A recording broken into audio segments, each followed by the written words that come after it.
عدلیہ، اس وقت عدلیہ آن ٹرائل ہے، اس وقت جو ہے نظام عدل کو زنجیروں میں جکڑا ہوا ہے۔ اور آپ نے دیکھا کہ جو 6 جج صاحبان نے اسلام آباد ہائی کورٹ کے 6 جج صاحبان نے جو مراسلہ لکھا سپریم جوڈیشل کونسل کو، چیف جسٹس آف پاکستان نے وہ فل کورٹ کے سامنے رکھا، اور فل کورٹ میں انہوں نے پہلے دن جو مشاورت کی اس کے نتیجے میں پرائم منسٹر سے ملاقات کی۔ ہمیں شدید اختلاف ہے، چیف جسٹس کو کسی قیمت پر بھی پرائم منسٹر سے ملاقات نہیں کرنی چاہیے تھی، اس لیے کہ ہمارے پاس نظیر موجود ہے۔ پہلا جو وزیر اعظم تھے لیاقت علی خان صاحب، لیاقت علی خان صاحب پہلے وزیر اعظم پاکستان جو کہ قائد اعظم کے دست راست تھے اور آزادی کے ہمارے علمبردار تھے۔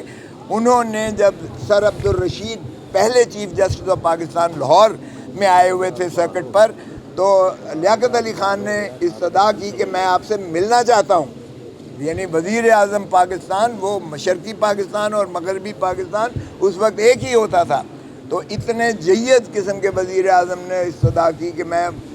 چیف جسٹس سے ملنا چاہتا ہوں۔ یعنی یہ ادروائز اعزاز سمجھا جائے، لیکن دیکھیں اس عظیم شخص کی، سر عبدالرشید کی، اس نے انکار کر دیا ملنے سے، اور سیکرٹری نے جواب لکھا کہ دیکھیں سرکار کی جانب سے اور سرکار کے خلاف ہمارے پاس مقدمات لگے ہوئے ہیں سرکٹ میں، ہم نہیں چاہتے کہ کوئی ایسا شائبہ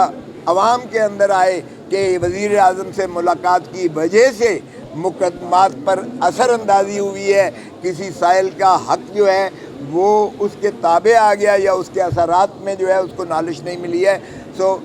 معذرت کر دی چیف جسٹس آف پاکستان نے وزیر اعظم سے ملاقات کی، اور یہاں تو بھائی الزام ہی وزیر اعظم پر تھا۔ یہاں جو 6 جج صاحبان اسلام آباد ہائی کورٹ کے تھے، انہوں نے یہ لکھا کہ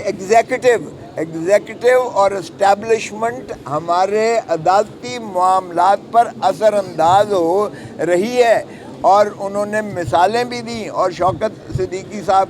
جن کو سپریم کورٹ نے بحال کیا، اگرچہ وہ ریٹائر ہو چکے تھے، اس کی انہوں نے تائید کی کہ انہوں نے جو کمیشن مانگا ہے کہ اس کی انکوائری کی جائے، اس لیے کہ وہ اثرات ختم نہیں ہوئے۔ شوکت صدیقی نے کہا تھا DGISI اور اسٹیبلشمنٹ میرے اوپر، یعنی ان کے اوپر جو ہے جج صاحب پر اثر انداز ہونے کی کوشش کر رہی ہے،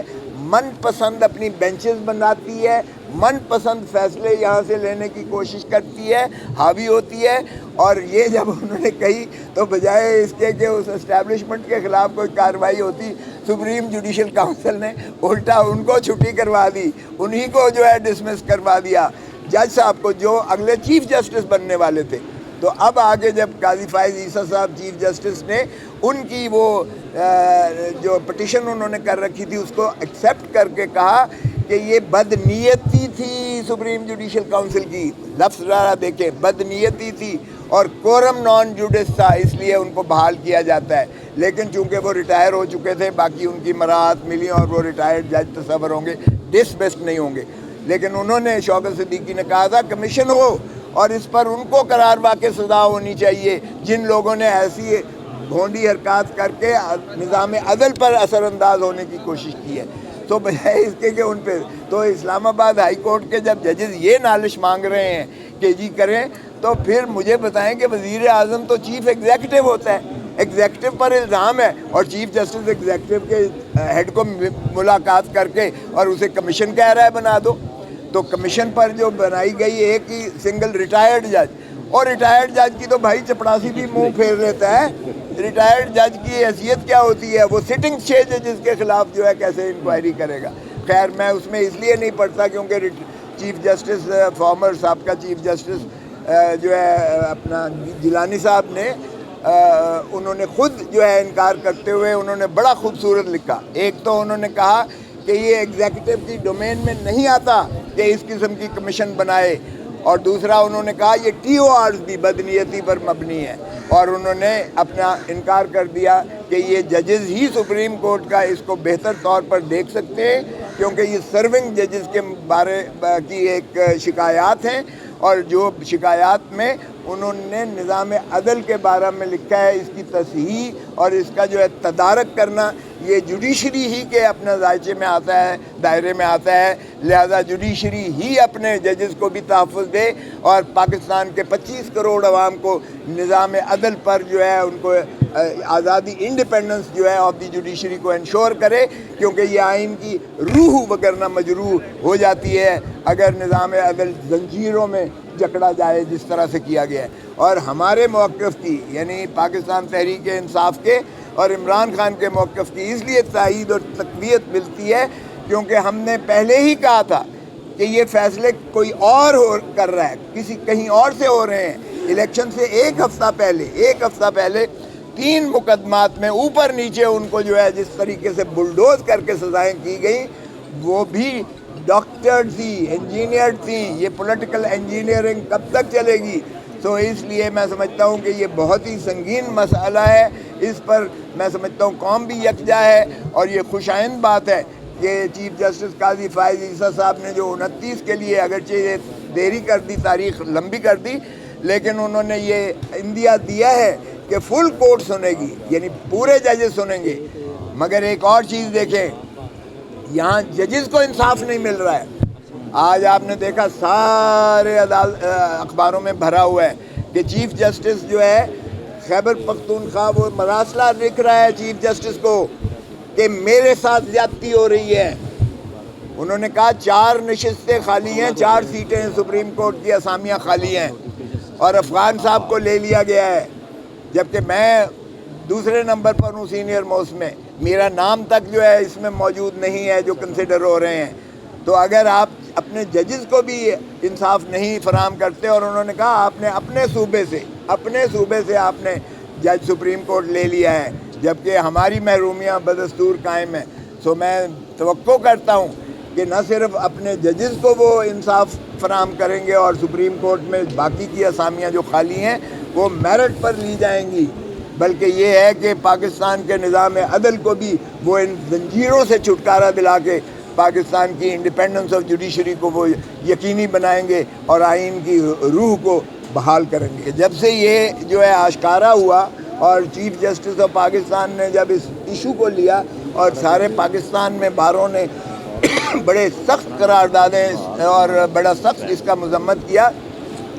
تو اب ایک نیا کام شروع ہو گیا ہے کہ ایک خطوط بھیجنے شروع کر دیے ہیں ججز کو، اور ان خطوط میں ایک پاؤڈر ہے، اور وہ پاؤڈر اگر آپ غلطی سے کھول لیں تو آپ کے آنکھیں، آپ کا جسم، آپ کا سارا یہ ابل جائے گا، آپ کی زندگی خطرے میں پڑ جائے گی اگر آپ اس کو یکدم کھول کر اور آپ اس کو جو ہے وہ سونگھ لیں یا اس کو آ جائے۔